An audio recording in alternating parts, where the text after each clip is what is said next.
televidentes, regresamos a su programa Actualidad Fiscal, Tecnológica y Financiera. Después, Nicolás, de esa síntesis avanzada y sobre todo ampliada de lo que ha sido la perspectiva del proceso de quiebra de la banca actual de Estados Unidos, queríamos comenzar con don Carlos su parecer, su punto de vista en torno a qué nos espera de manera inmediata en términos del sistema financiero dominicano, qué medidas se han tomado, cuáles deberían de tomarse y sobre todo qué tendríamos que en términos financieros ir afianzando para contrarrestar la embestida. Mira, afortunadamente nosotros en materia de política monetaria nos adelantamos a casi todos los bancos centrales en el mundo, por lo menos a la Reserva Federal, que 4 meses después fue que comenzó a modificar su tasa de política monetaria. El Banco Central comenzó en noviembre del año 2021, ¿no? Y justamente lo cortó en noviembre de este año. Ya van 4 meses que se mantiene fija la tasa. Y en enero dio señales de, digamos, intenciones de ir flexibilizando. Porque recuérdense que se liberalizaron 21.000 millones, muy focalizado para el sector de la vivienda y la construcción. Sí, sectores puntuales. De los cuales el Banco Central dice que ya ha colocado unos 800 y tantos millones y han favorecido a más de 200 familias, ¿no? El reporte de la inflación del mes pasado indica que va cediendo. Va cediendo, creo que baja de 7 y tanto a 6 y tanto, ¿no? Sí. Y bajó aproximadamente unos 0.22%. Exacto, bajó casi 70 puntos, ¿no? 6.38 si mal no recuerdo. Entonces, indica que va cediendo. Ese es el propósito de la política monetaria restrictiva. En este caso, detener o evitar que la inflación suba. Es cierto que para que nuestra inflación se sitúe en esos niveles, aquí ha jugado un papel muy importante la política de subsidio del gobierno. Que si bien es cierto que es una carga, y es con la presión tributaria que nosotros tenemos, resulta un poquito cuesta arriba poder mantenerla indefinidamente, pero yo creo que nos ha evitado. Un gasto tributario también tan alto, Claro, pero yo creo que nos ha evitado quizás problemas de presión social y demás, ¿no? Sobre todo ese subsidio al combustible, creo que tuvo porque es generalizado. Un efecto bastante importante. Sí, es generalizado, pero en este caso no solamente el combustible, acuérdate que los alimentos, el pan, la harina, todo esto tiene la canasta básica. Exacto. De todos modos, como te digo, el costo económico lo sabemos, el costo social no lo sabemos, de no haberlo hecho, ¿no? Es correcto. Que ya lo vimos en países de la región. Y por eso fue que recuerden ustedes que en el año 2021 se lanzó un bucapié de la reforma. Y hubo, lamentablemente... recogerlo, claro, porque lo que tú estabas viendo en la región no era para imitarlo. No era favorable. La situación de Colombia, la huelga del gobierno por el tema sobre todo la parte en Colombia. Claro, pero hay que reconocer que después del 2004 nuestro sistema financiero, aunque ha habido alguna que otra bancos pequeños, ¿no?, que han salido del sistema y otros que se han fusionado, pero nuestro sistema financiero no ha tenido situaciones traumáticas. Es lo suficientemente robusto. No ha tenido situaciones traumáticas. Porque lo que hablábamos ahorita, o sea, la crisis obliga a fortalecer, a buscar, como dicen, hasta que no te roban tu grupo de candado, ¿no? El sistema nuestro es muy sólido. El Banco Central dispone de reservas internacionales como nunca, 15.600 millones de dólares. Un número importante. Casi 6 meses de importación y alrededor de más del 10% del Producto Interno Bruto. Entonces, una situación una economía con esa fortaleza está en condiciones, no lo digo yo, lo dicen los organismos internacionales, incluso ustedes han visto la calificación de riesgo que ha ido mejorando. Una economía puede ser, cualquier economía vulnerable, pero no es lo mismo cuando a ti te coge una enfermedad que tú estás muy debilitado, anémico, que cuando tú tienes...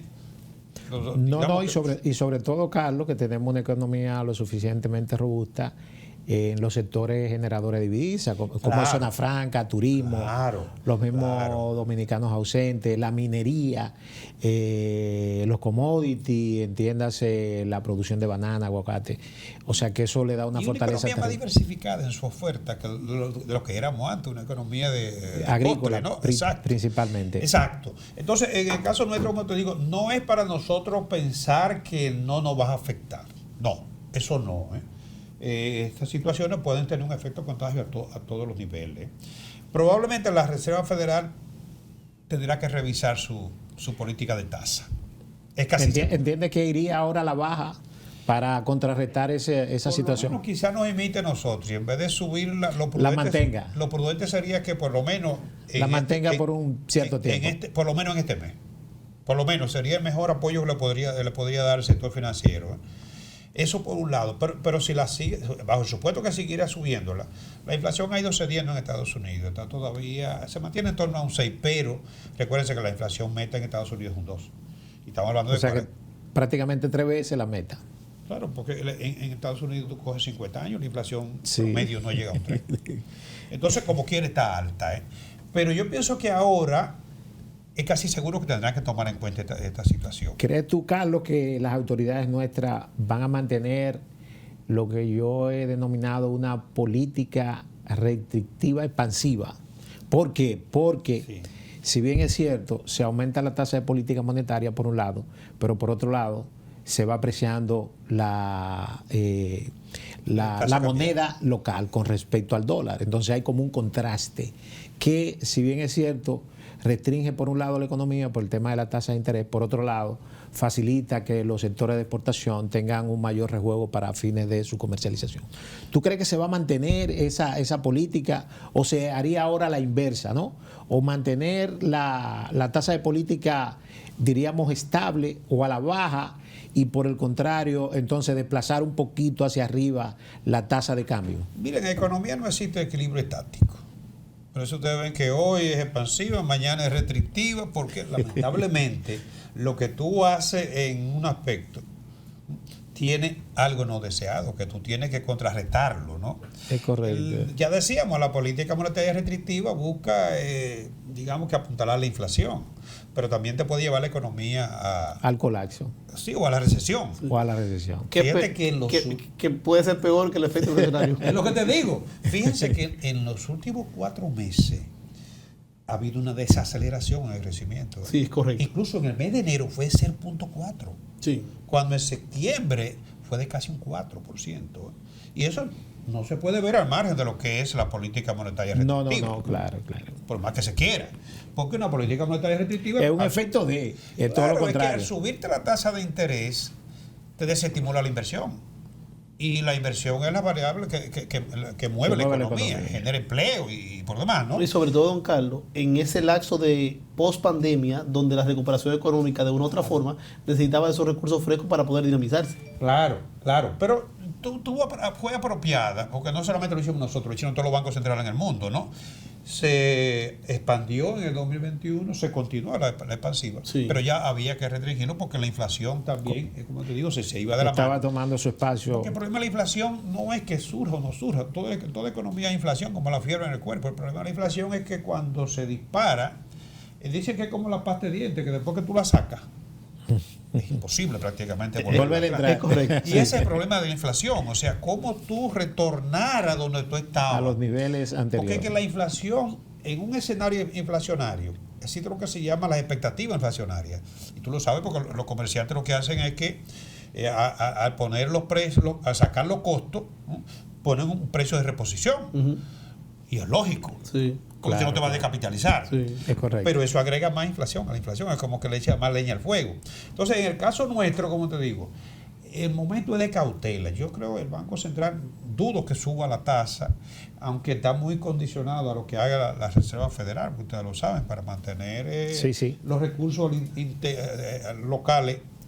Debe ir alineada con las decisiones que se toman en la necesariamente, ¿no? Reserva Federal. Pero aparentemente el Banco Central no contempla seguir aumentando la tasa. Incluso en el último informe que ellos dan con el reporte del IMAE, y esa misma señal de liberalizar eso o recolocar esos 21,000 millones para financiamiento a la vivienda, te indica a ti que ya hay señales de que hay interés de cambiarla. Si la inflación, como decía el último informe también, converge a mediados de año, como tiene previsto el Banco Central, claro, todo esto antes de esta situación, de este cine negro, ¿no? Si la inflación converge en el objetivo de meta inflación, es casi seguro que para el segundo semestre de este año ya el Banco Central comience a flexibilizar su política monetaria, porque no, de lo contrario no va a ser posible lograr el crecimiento que está proyectado. Claro, tiene todo el segundo semestre todavía para lograrlo, pero uno cree que se puede lograr simplemente cambiando de ahora para ahorita, y no es tan simple. No es tan fácil, porque después que tú desactivas la economía, no es solamente con liberar recursos que tú la vas a activar. Hay otros factores. La producción requiere de un periodo de maduración y la gente, para volver otra vez a recuperar la confianza. El poder adquisitivo. Y la confianza de desprenderse de sus recursos. Sobre todo, Carlos, que estamos en una época donde el sector laboral está demandando un incremento de salario, tanto el sector público como el sector privado. Claro, ya se hizo con el sector privado, pero bueno, el sector privado no sectorizado, ¿no? Sí, correcto. Se hizo recientemente, pero eso implica una presión a todo. Además, eso implica una alza general de salario, vamos a estar claros, porque el que tenía antes 25,000 pesos, tú no lo vas a dejar en 25. Entonces, eso implica una presión de alza que muchas empresas, y eso es una de las advertencias que se ha hecho, que eso puede incentivar estimular el desempleo. Porque la verdad es que no todas las empresas están en la misma condición. Es muy fácil decir que eso va a aumentar la demanda, sí, pero si tú estás pagando con dificultad tu nómina, una pequeña o mediana empresa, óyeme. Sí, cualquier aumento es peligroso y riesgoso. Sí, no hay lugar a dudas. Entonces, como te digo, hay expectativa de que para el segundo semestre, ya estamos concluyendo casi estamos a mediados del mes de marzo, esa política monetaria cambie. De hecho, yo creo que mantener esa tasa 4 meses es un indicador de cambio. Bueno, ya eso es un cambio. Claro. Porque veníamos subiendo. De antemano es un replanteo de ese tipo de política. Y el anuncio de la liberalización de los recursos en enero también, ¿no? Pero con este escenario ahora de la quiebra bancaria en Estados Unidos, evidentemente que la Junta Monetaria no puede hacer nada, tomar decisiones al margen de lo que podría ser esto en lo que se refiere a los movimientos de capitales. El peso nuestro se ha estado revalorizando. Este año sigue revalorizándose. Eso, cualquiera diría que eso es bueno, pero no necesariamente. No. Eso rentaría competitividad a las actividades generadoras de divisas. De divisa, correcto. Aunque parecería que ese fortalecimiento del peso dominicano obedece a que la oferta no ha dejado de fluir.